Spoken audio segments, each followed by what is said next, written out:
తుమ్మిడిహట్టి వద్ద ఆనకట్ట నిర్మాణం కోసం మహారాష్ట్రతో చర్చల కోసం సవివర ప్రతిపాదనలు తయారు చేయాలని నీటిపారుదల శాఖ మంత్రి ఉత్తమ్ కుమార్ రెడ్డి అధికారులను ఆదేశించారు.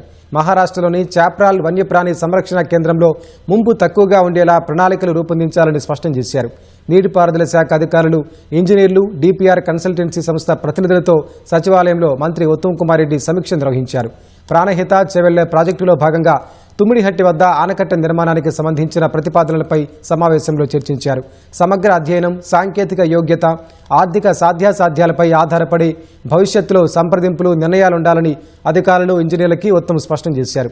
మహారాష్ట్రతో చర్చలకు ముందే ప్రత్యామ్నాయ మార్గాలు, cost benefit ratio, geo technical వివరాలను సిద్ధం చేయాలని తెలిపారు. తుమ్మిడిహట్టి నుంచి అల్లంపల్లికి నీరు తరలించేందుకు 4 ప్రతిపాదనల్ని నిపుణులు పరిశీలిస్తున్నారని చెప్పారు. భూసేకరణ, పంపింగ్, సొరంగం, కాలువల పొడవు తగ్గించడం, ప్రాజెక్టు సాధ్యాసాధ్యాలు, సామర్థ్యాన్ని పెంచే లక్ష్యంతో అధ్యయనం చేస్తున్నట్లు చెప్పారు. తుమ్మిడిహట్టి వద్ద భూగర్భ, జియో టెక్నికల్ పరీక్షలు వేగంగా జరుగుతున్నాయన్నారు. ఎన్డీఎస్ఏ సూచనల ప్రకారం మేడిగడ్డ, అన్నారం, సుందిళ్ల ఆనకట్టలకు వర్షాకాలానికి ముందే అత్యవసర మరమ్మతులు వేగవంతం చేస్తున్నట్లు మంత్రి ఉత్తమ్ కుమార్ రెడ్డి వివరించారు.